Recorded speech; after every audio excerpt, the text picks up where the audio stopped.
Fann, the preacher man, with a Sunday special edition of Straight Talk with Man in the Street. We met at D&D Barbecue on yesterday to register individuals to vote. And we had an interesting conversation with people of various ages, from the age of 29 all the way to the age of 70, talking about what's going on and why people don't vote and why people should register to vote. And after they register, why they should actually cast their vote. Watch this section, special section of Straight Talk with yours truly, Greg Fann, the preacher man, and Man in the Street.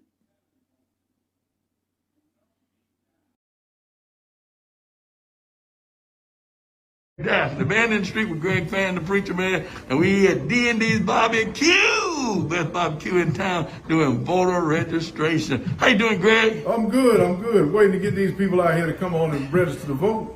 All right, tell us why you believe as voting is important. I'm of the older generation. I know we don't call me the older senior citizen. Yeah, that old, because I'm getting a little bit older. But I get you. Yeah. But we're doing the bridging the gap between the old, the young, the middle age, or what we ever call. I call them middle age, the millennials, and whatever. But we're bridging the gap. We got some young people out here helping people register to vote. We'll be talking to them. So why do you feel that voting is important? Whether you believe in it or not, there are a lot of people out there, and I'm speaking to you, voting counts. It makes a difference. Some people say, oh, it doesn't matter who I vote for, whether I vote or not, they're going to do what they want to do. It's a bigger system. It's systemic injustice in vote systems. We know what Mr. Kemp did and some other folks that do some things they shouldn't, but it does matter. Every vote matters. If you saturate the system with your vote, whether you believe it counts or not, it's going to make a difference. They can't hide that many votes. They can't destroy that many votes. They can't get rid of that many votes. So let's just vote. Get on out there, make it count, vote, and that way we'll give ourselves a better opportunity to get proper representation in the system for ourselves. Otherwise, it'll never happen. Right, so get on out there and vote. Let's make it happen. Thank you so much. I know you got to get back your customers. Hey man, I got I got people served, but I need these folks to get in here and get registered to vote. If you're not registered to vote, come on down to D&D and register to vote. 1975 Sylvan Road in Atlanta. All right. Y'all come see me. Come see him. We had Straight Talk. I'm talking about we live. We are live. We are seriously live. And this is a real lively conversation here. As we're registering people to vote, you need to get over here to 1975 Sylvan Road to D&D's Barbecue, the best barbecue in town. And we're registering people to vote. Shannon was asking you a question. Let me get his questions out of the way, and then once he get out of the way, we can talk about the tribe, the mass, and our history, okay? We need to do that. And I open it up for a dialogue. Yeah, you open it up for a dialogue. That's great. Yeah, dialogue. Sure, okay. If this is the voting time, they do this to us every year, in my opinion. I'm a Democrat and I don't like Trump, but I don't like Trump because Trump is not presidential. He has proven he's not meant to be a president, should have never been a president. Here's my question. Tell us your name again, brother. Terrell, okay. All right, Terrell. Here's my question.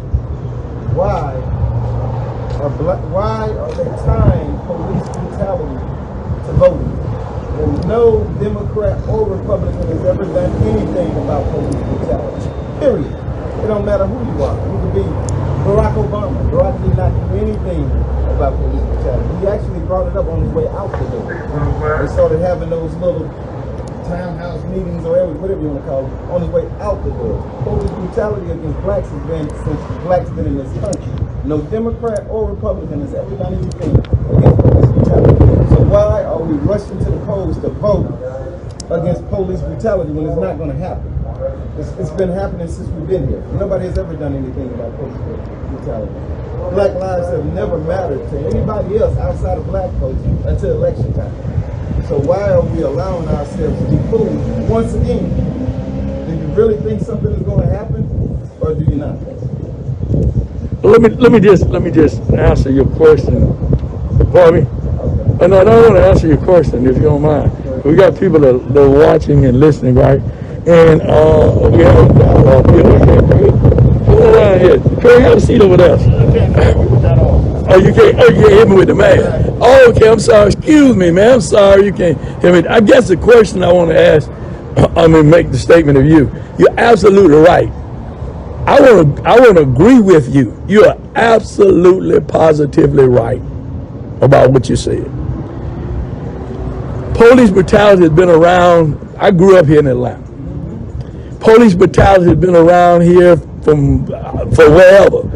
And then when Maynard Jackson was mayor here, and he got rid of Redmond and all those police who were brutalizing black people here in Atlanta, and as the mayor of the city, he hired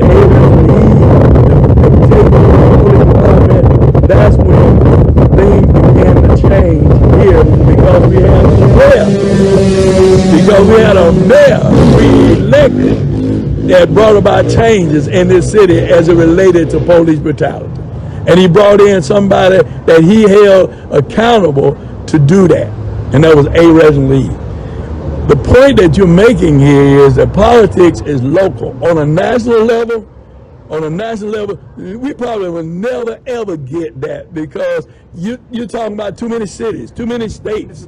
But you have to deal with that on a municipal level. You have to elect people like we elected Maynard who understood that that's their role to take care of the citizens of their city so they are not brutalized. So you're telling me that the President of the United States does not have the power to create laws or to bring about a law that would end police brutality? Well, first of all, there are already laws that end police brutality. It's called the Constitution.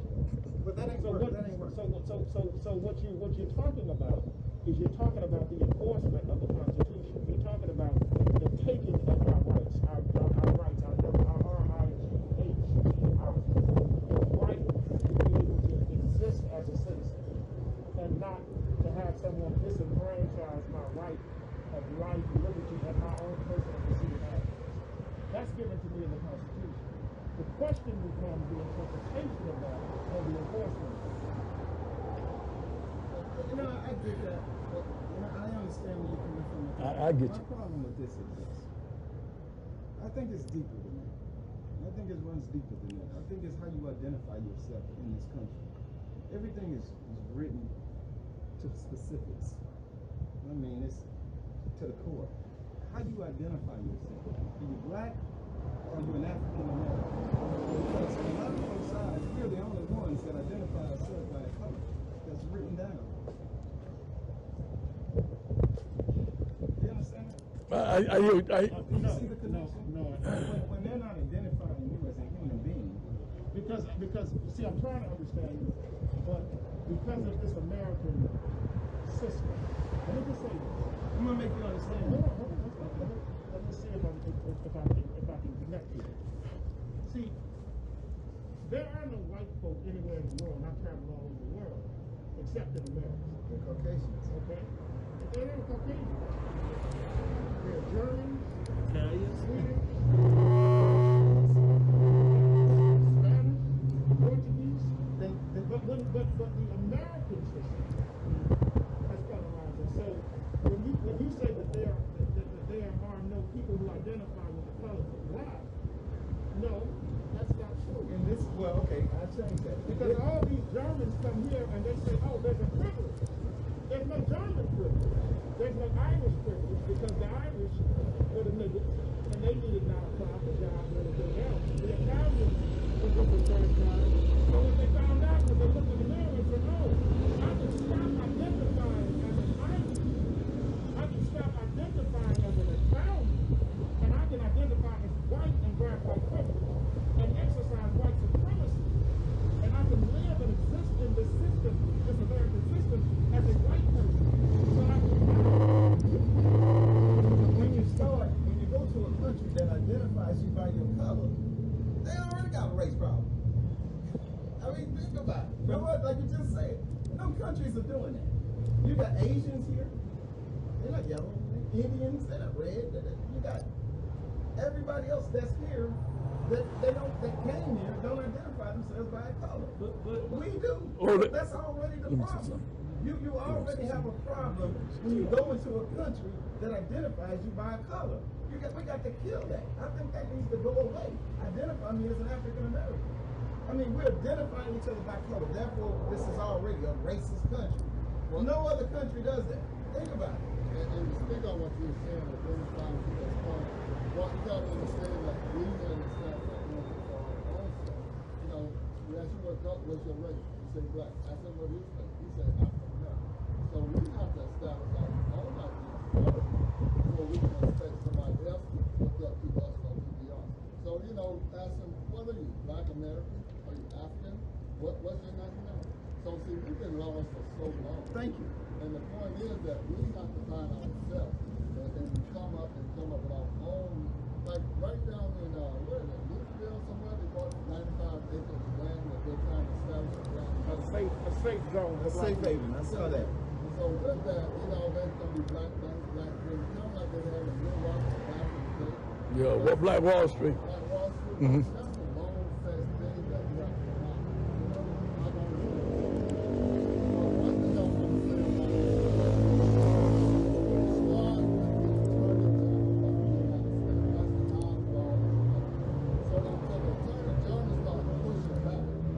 pushing back, you know,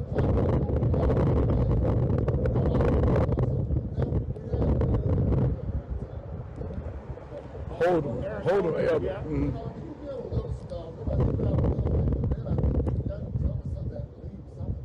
No, he finished all his point. But now we got Karen Harris, a lady that's the vice president of the Biden. Now she's a district attorney. She was district attorney in Los Angeles, California. So they're hoping that she brings up strong laws, ideas, start pushing back down, start pushing back down where really say black lives, you know, because she's Yes, she. Mhm. Part India. Indian, yeah. Mhm. So, you know, we're waiting on that to really speak out, push down, We- so we're waiting to see what happens. For those that, sorry for just myself, for those that are viewing now and are watching, share this with your Facebook friend. We're having dialogue here at D&D Barbecue as we're registering people to vote. And our brother here has some pertinent questions he's asking, Brother Terrell, and I'm glad that he is, because this is what it is. It's straight talk with Judge Greg Fann, the Preacher Man, and Shannon Jones here at D&D. Go on, Brother Terrell. I just got one question. Okay. Black lives matter to black folks. And I mean, think about the question. Just think about the question. And I'm not talking about killing each other and all that stuff. I'm not talking about that. I'm talking about black lives matter to us. Okay, let me just let Brother Craig, he wanted to say something, Brother Craig. That's a great question. But see, again, I understand the emphasis on police protection. It's been going on forever. But also, we have been having black on black crime wherever too in our communities as well. The thing I'm looking at is, I think the current administration is using the violence associated with the Black Lives Matter as a reflection. We're in the midst of, all of us got masks on, we're in the midst of a COVID-19 pandemic, which the current administration has done little or nothing to curtail. In fact, it's in some instances it's getting worse. So the only alternative it appears they have is to deflect to the law and order issue that's being prevalent through the protests from the Black Lives Matter movement. That's the only leg they have to stand on. Now I'm going to be the law and order president. Where you been in the past 4 years since the law and order president? See, so let's not get confused by the smoke and mirrors that are being put out there. You know, there is violence in America. No doubt, police brutality is prevalent, has been for a long time, as you have said, through generations. And even greater than the African American, not just police violence on the black community as a whole. However, we came in here first. You know, they came in here from England, from Italy, from Ireland, trying to escape from that. We were forced over here this year. We were brought over here for a specific reason. So we've been a critic from the outset. So my thing is, we've come a long way. But it's up to us to where we need to go. We don't need anybody to identify who who we are. Well, we got, as Tyrone said, we got to identify ourselves and be true in what we're trying to do in terms of building ourselves up, our community up, our people, our kids up, and not worried about what other people think about us. Build our communities up ourselves. How can you do that when the community itself plays a big part in tearing us down? You know what I mean by that? I absolutely understand that. I understand the reason behind it. Let me say this to Joel, Tyrone, Fred, Bishop, and to everybody who's listening. First of all, you can't be a law and order president and you break laws yourself. Amen. Okay, this man just invited us at a Republican convention that you paid for at the White House. In your backyard. Against the Hatch Act. Okay, he has not given up his taxes, so we don't know what types of illegal deals that he's doing. So we know that first and foremost, he and Barr cannot be law-abiding. They're not running on law and order. Now here's the thing about this black life, because that's a two-part question. It's a both and answer. Here's the deal. The president just had Netanyahu and the foreign minister of the UAE and Bahrain. And they did a peace agreement. Now, if I go back to Netanyahu's country, their police forces, there are murderers in India. There's Jew crime in India. In Palestine, in the UAE, there is Arab on Arab crime. In China, Chinese killing Chinese. Okay, white people kill white people. Okay, but what is happening is there has been a systematic deconstruction of our community and a purposeful miseducation, so that we don't know who we started this conversation on something that in philosophy they call being, ontology. Who are you? Who you be? Who your people? Okay, so you started the conversation on who are we, and then who are we in this society. So what rights are we protecting? We don't even know who we are. Okay, but the thing is that there are those who benefit from it, and they destabilize communities. And then you don't vote, you don't do the census, then they just take more money off, and every time they chip away with the money, the community begins to look like it looks. And where do guns come from? We don't believe. Where do these guns come from? I mean, do you know any black gun manufacturers? I mean, tell me, do you know any black gun brokers? Where do those guns come? Same way the guns are in our community here, or the same way the guns got into Jamaica when they were destabilizing Jamaica. But when they were anywhere else, it's a systemic play. Oh, I agree. Okay, to deconstruct people. So you do that and you mix that with miseducation, then I mean I don't have a problem. I don't have a problem killing them. I don't have a problem killing them. I do have a problem killing an African American. But when I identify myself as a nigger, when I live to promote thug life, when I live to walk among and identify myself as a thug, as a menace to society, then I placed on myself, I fed into a narrative that they can use to come and destroy me, to kill me, to disenfranchise me.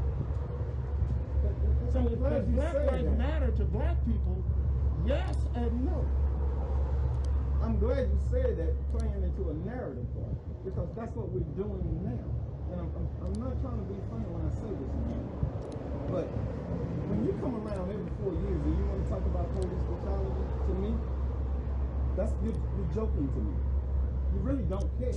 You're just doing it every 4 years. But see, I got a problem with that, because my problem with that is this. What you're doing is you're telling me that we really don't matter to you, because this woman just buried her child, and you're using it as a campaign. See what I'm saying? You're political game. So if you're doing that and you do nothing about it every 4 years and nothing gets done, and oh, Black Lives Matter again every 4 years, I got a problem. Don't use me. Don't use my people. Don't use our pain to gain. Why not? They created it. That's politics. They created it to use it. It's been created to use it. But you see what I'm saying though? It's politics. But what I'm saying is you're getting mad at the producer. This is the play. The producer and the scriptwriter, they wrote it. We just acting it out what they created for you to do. So when you ask questions about, well, do you believe in, I'm not saying that you, but do we believe in voting? Do we believe in, when we do all of that, that just further feeds into the narrative of the deconstruction of the community. And the producer ain't gonna stop doing this. The producers get paid off of plays and production. And the irony of it is, they didn't plan for this to come up. This came because of the movement with the young people who were sick and tired of being sick and tired of police brutality. I don't think Trump then said, hey, we're going to talk about police brutality. But once it played itself out, the protests, and they saw that it was being heightened, and the protests were against police brutality. Trump hasn't said anything about the Black Lives that were lost. All he's speaking of is the violence, quote unquote, that has been countered with the protests. He's trying to play that off. I ain't talking about Trump. Did you see the Democratic Party wear that thing on their neck when they got on their knee? Did anybody see that? They wore the swastikas that the Africans wear. Y'all didn't see that? The Democratic Party wore the swastikas and they got on their neck, on their knee, and they did like this. Pelosi, all of them. Yes, sir. It was a joke. You're turning our problem, I didn't care for our it. situation into a joke. I didn't care for it. Yeah, let me just say this. Let me just say this. Let me say this. I want to hear from a young man here who's 29 years old who need to engage in this conversation. So what do you feel about what he's saying? As far as using our pain, Right.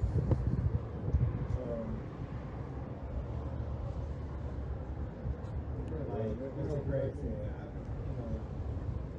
it's something that we just unfortunately are part of, and we're acting it out. Who wouldn't know, in my opinion, in my perspective from what I see, who wouldn't utilize it for you? If you know Biden and the Democratic Party, they need the young vote, they need the elder vote, they need the black vote. So if you see what's going on and you can build something to utilize it as a game and are able to win over the black vote, why wouldn't you? Not saying that it's right or wrong. And that's just politics. But let me. It's just a part of the game. I definitely. Our communities have been the same since I was a kid. I'm 51 years old now. Due to politics. I agree I'm with sick you. of politics. Whatever. Let me just say this. Politics is in everything.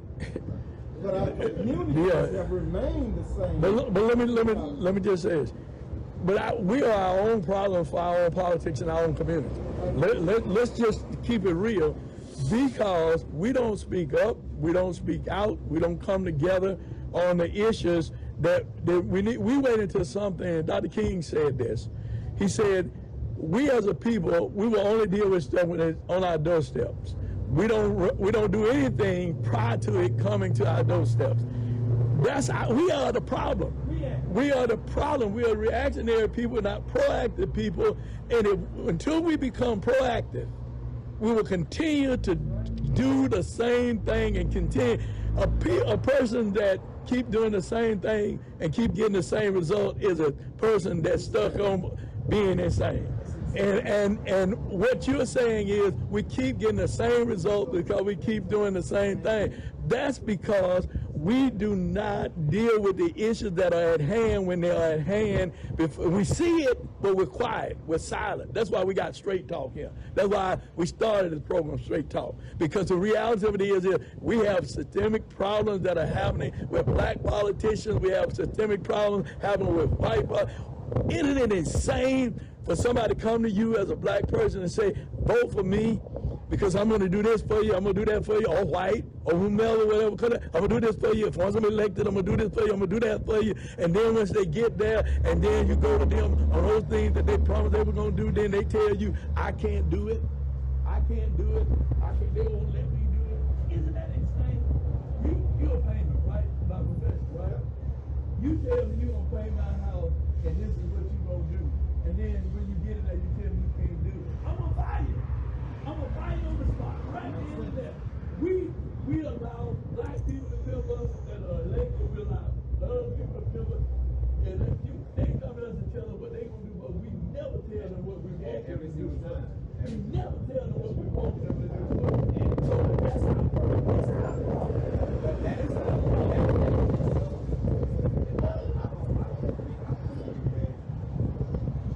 Okay, this is what people do. You get elected within that 2 or 4 year frame. If you don't know what you're supposed to do, then you're out there, man. Because this is what we said that we want. And what we wanted on that list, you ain't done a quarter or Right. Exactly. So even not only for the president, the vice president, but also the local. How is it? This is my question. How is it? You're supposed to sit into the past without making any change to the past. That needs to change.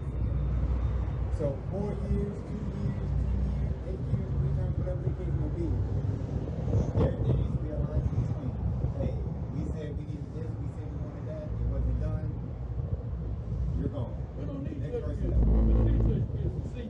I agree with that. I'm the That's fair, That's right? they stay in office too long. They do. Way too long. 16 years. Way too long. Until 24 years, DA. some until Till they die. So what do you think? If they're there till they die, then they're coming from their own perspectives and their own visions and their own experiences and what they were taught. So what they were taught, that's what they're gonna. They can't relate to us for one. At all. They've never been able to relate to because us. we leave the community. When you're no longer part of that community, you do not feel that community. You're disassociating yourself from the people that you represented. That's you say when you leave the community. Right. But they was never in the community. But listen what I'm That's saying. what he's saying. They can't relate to us. They can win if they were never part of it. Because the community is what brought them to that level. Should have. In some cases. Should have. What we do is, that's so-and-so son, that's so-and-so father, they this, they with that, so we're going to let them go. Do they have the same spirit as their dad or their mama? Are they the same person? Man, we all got brothers and sisters and siblings. Most of us do. And we're all raised by the same parents. Right. But guess what about all of us? We all don't live by the same principles and the things that we all were raised by the same parents. And then you ask yourself the question, were we raised by the same parents? Were we raised in the same household? What's the difference? So people get caught up on fame, people get caught up on money, they get caught up on prestige, they get caught up on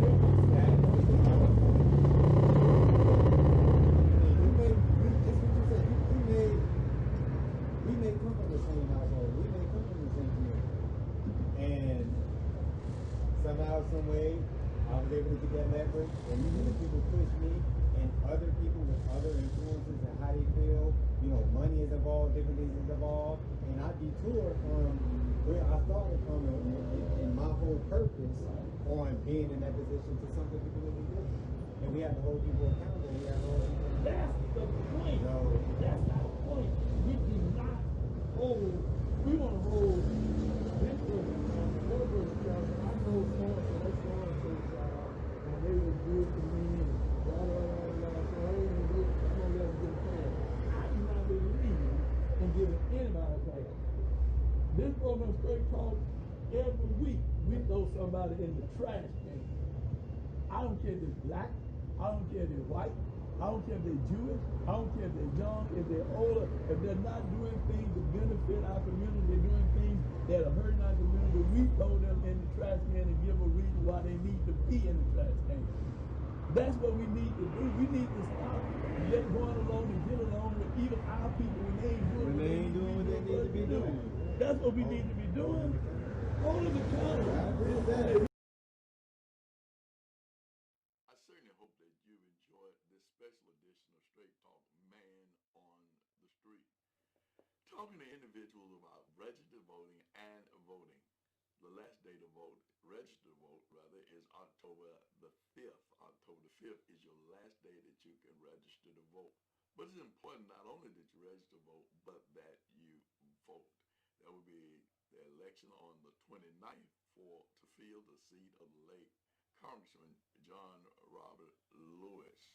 And then, as you know, early voting starts in October for the national races, for the presidential race, for the U.S. Senate race, for state Senate races, state representative races, DA races, sheriff races, and all the races that affect us on a local level. So go down ballot, judge races, go down ballot, vote in every race. Thank you so much for watching Straight Talk.